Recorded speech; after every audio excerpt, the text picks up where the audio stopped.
Shalom. First and foremost, I want to give all praises, glory, and honor to Yahweh. Ba'ashem, Yahweh Shah, Ba'ashem Rakakwadash. Yahweh being the true power of the name of the Heavenly Father, which means He is. Yahweh Shah being the true name of His only begotten Son, which means He saves. The one of the people in this world ignorantly called Jesus Christ. Ba'ashem in the name, Rakakwadash, Holy Spirit. I want to give double honors to the elder apostles of Great Millstone, along with the bishops, regional heads, and elders who rule well, and citations of much love. The rest of you sincere Akim, pushing word and truth and sincerity. This is the Cleric Hazar. Coming at you with another lesson through the Spirit of Yahweh Shem Shai. And I'm going to get right into it. We just had a recent update here with the Neuralink, and which we believe here at Great Millstone, that this is the mark of the beast. All right, it has been taught to us from my elder apostles on down. Okay, and in some cases, in my own particular case, I was kind of familiar with this, even going back as far as late 70s, early 80s, because even though I was raised in the Baptist church, I kind of always knew that there was going to be some type of, I was always aware of the mark of the beast. So I never heard of any other philosophy that was out there that didn't say that it was going to be some type of implant. Okay. I always knew it was going to be some type of imprint, which it is. Okay. Now, this just made World Star as of last night, so I'm just going to play it from there. At one point, I thought this was taken off, but it's still up and up on the on that particular web page, because I actually did a search on this extended video. That's the only place I could find it. So I'm just going to play it right from the thing. It's going to mention this particular individual here who's speaking, and I'm just going to play the audio. All right. But this particular individual, this guy over here, is an engineer for Elon Musk's Neuralink company, whatever. And we got this paraplegic here who had an injury to his C4 and C5, which I happen to have the same similar injury. But I wasn't paralyzed through the will of Yahweh Shem Shai.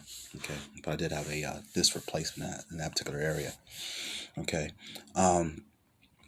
I guess Heavenly Father wanted me to be able to use my hands and feet to be able to do this work. Okay, all right. But this particular Neuralink is talking about giving him the chance to telepathically use his computer to play this particular video game. But I'm gonna let them speak it and listen up, take some notes, and I may stop and bring out some scriptures. All right, bear with me just a moment while I play it. All right, we should be streaming live here. Hello, world. How's it going out there? My name is Bliss, and I'm an engineer at Neuralink. And I'd like to introduce you to the first ever user of the Neuralink device. And I think you're my only telekinetic friend that I have. Yeah, I think so. Yeah, not many more of those out there. You want to introduce yourself? Yeah, my name's Nolan Arbaugh. I'm 29 years old. About 8 years ago, I was in kind of a freak diving accident and dislocated my C4, C5, so I'm a complete quadriplegic. So I'm paralyzed from below the shoulders. I have no sensation or movement below my level of injury, so below my shoulders.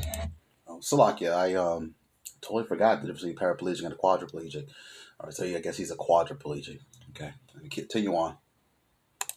Yeah, that about covers it, right? Do you want to introduce some of your dogs here? Let me flip Yeah, the camera so you guys absolutely. can see. You got dogs all over the place. Yeah, that's Montana. The one walking by is Grace. Gracie! Gracie, come here. Hi, Grace. How's it going, Gracie? Yeah.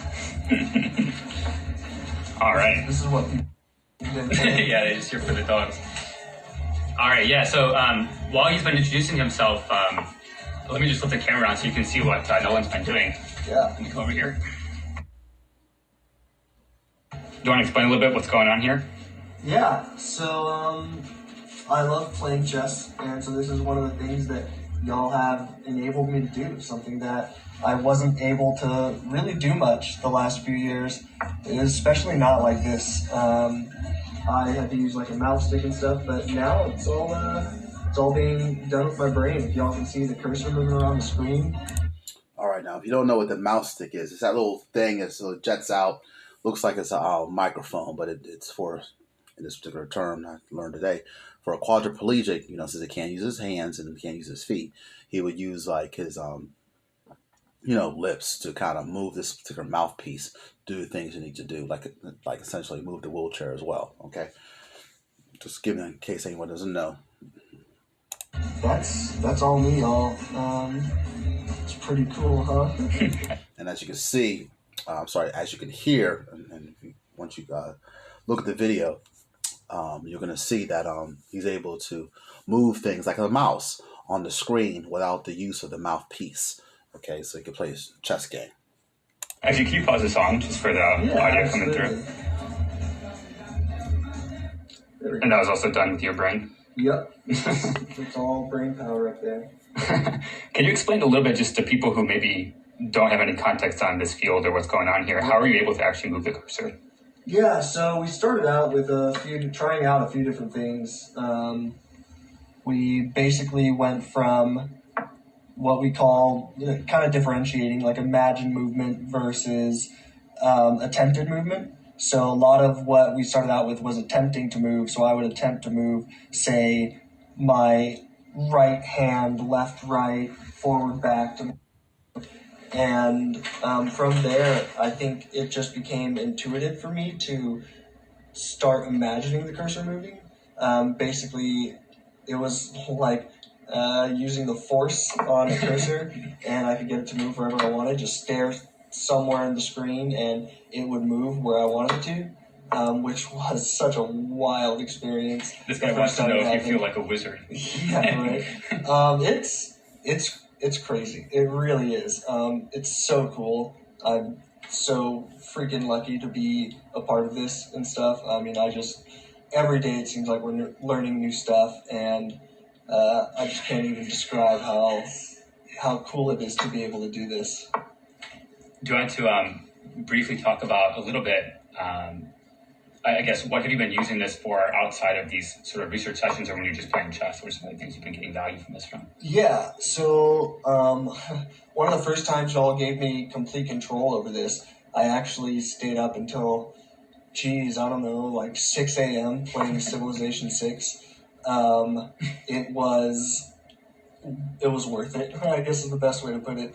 It was awesome. I had basically given up on playing that game just because of how, it's a big game, and the amount of time that it takes to sit in on it's just a lot, and I have to worry about a lot of things, getting pressure sores and things like that. So I just wasn't really able to play it as much as I wanted to, and y'all gave me the ability to do that again, and I played it for, like 8 hours that day. So I do that. It's like sometimes 6 p.m. to like 2 a.m. Yeah, it was a lot. I'm giving you all my bad habits, man. Yeah, I know, right? Yeah, it was awesome. So I did that. I read. I like learning languages. I'm learning like Japanese right now. I'm learning a bit of French.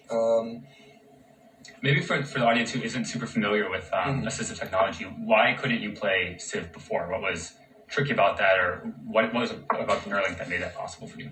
Yeah, so one of the big things, honestly, was that I think I just got checkmated. The only way I could play it was through pad, and that didn't allow me to play online at all, so that kind of sucked to begin with.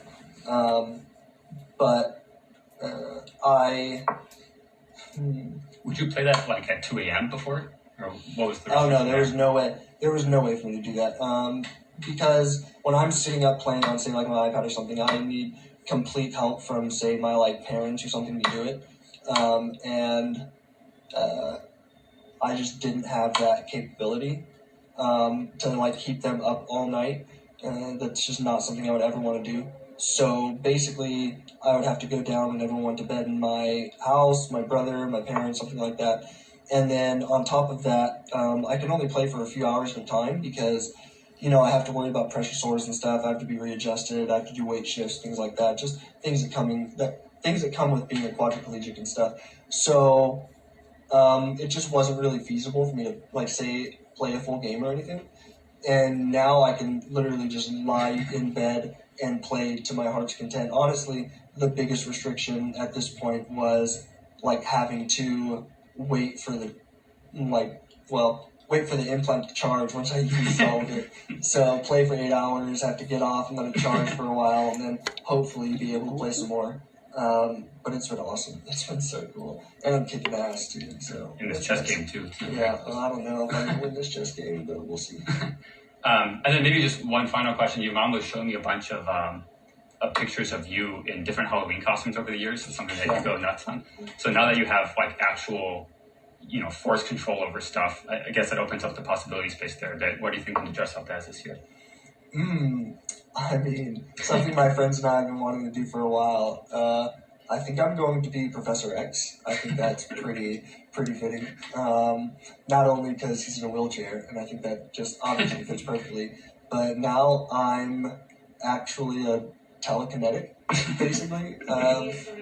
Yeah, and so it's going to be cool. It's going to be real cool. My friends and I are really excited. You're going to freak people out when you trick or treat. I know, right? Okay, I think that's it for today. Anything else you want to add before signing off? We got more work to do. A lot to learn about the brain here.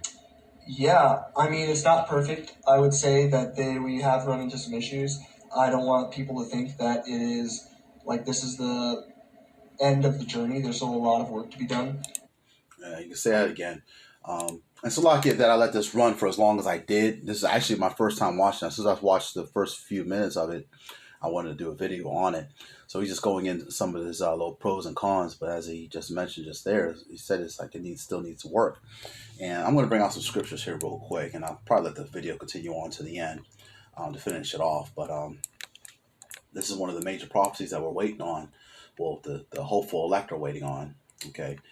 And let's get Revelation 13 and 16 out of the King James Bible version says that he calls of all, both small and great, rich and poor, free and bond, to receive a mark in their right hand or in their foreheads. Okay, and when you learn about this particular Neuralink process, and I don't see it on this particular individual as you can see on the particular picture, but he did mention that it is connected to his brain. Okay. And in some particular images that I haven't bring out on my particular channel, they had this particular bolt, and it looks like a Frankenstein monster bolt, actually cut out of the person's skull, right to the person's brain. So at this current stage of this particular device, it's kind of big and it's kind of bulky, and who knows, it may become smaller as they work on it a little bit more. Okay, but ultimately it's going to have to be. This will be connected to like the banking and financial system as it pertains to Revelation 13:17, where it says, and that no man might buy or sell save he that had the mark or the name of the beast or the number of his name. Okay. And that number is that 666, which is 5-size stigma. And it's the charagma. Okay. The implantation. Okay. Now, when you, like you said, when you mentioned that it still needs work, when you fast forward to Revelation 16 and 2, it talks about that grievous sore. Okay, Revelation 16 and 2 reads, and the first went and poured out his vial upon the earth, and there fell a noisome and grievous sore upon the men which had the mark of the beast, and upon them which worship his image. Okay, that's going to be befall men and women. All right.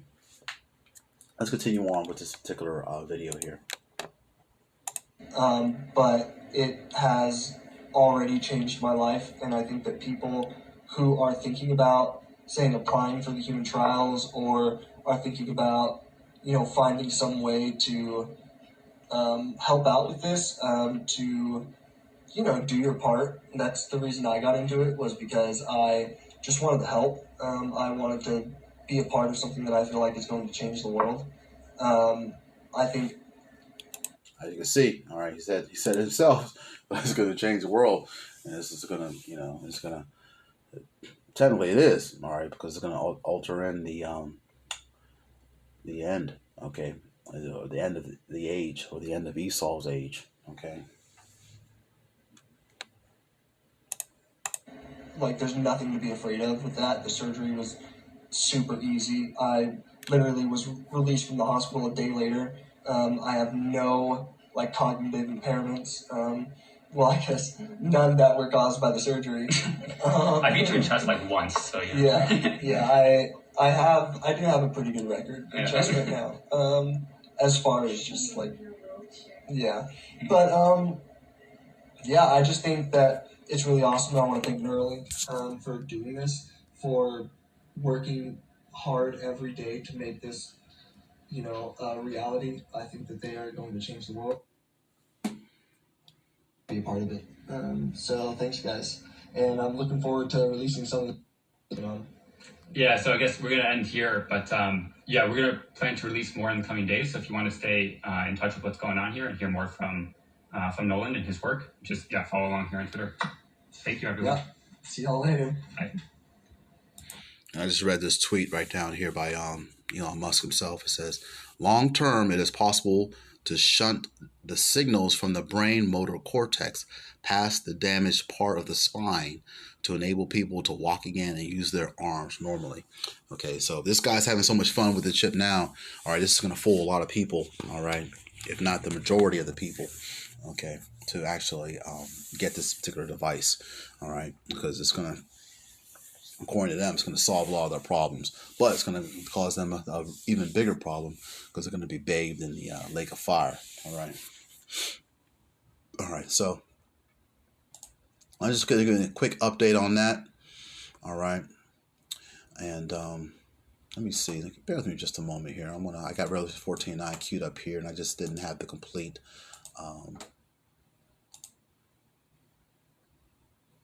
verse that I wanted and needed. So bear with me just a moment. Let's get Revelation 14:9. The KJV reads, and the third angel followed them, saying with a loud voice, if any man worship the beast and his image, and receive his mark in his forehead or his hand. Verse 10, the same shall drink of the wine of the wrath of the Most High, which is poured out without mixture into the cup of his indignation. He shall be tormented with fire and brimstone in the presence of the holy angels and in the presence of the Lamb. And that's when Yahushua returns back to deliver his elect from the four corners of the world. Okay. While that's happening, there's going to be sulfur and fire and brimstone raining down here, just like it did on Sodom and Gomorrah as pertained to Genesis 19th chapter, verse 24. Okay. All right. So that's my update for the day. Lord willing, I get to the next video. I just wanted to share that. Lord willing, this lesson was edifying. I want to give all praises to Yahweh, Ba'Shem Yahushua, who gives me the strength and the spirit to continue to strive and endure in these last days. Shalom to the hopeful elect. And on to the next video.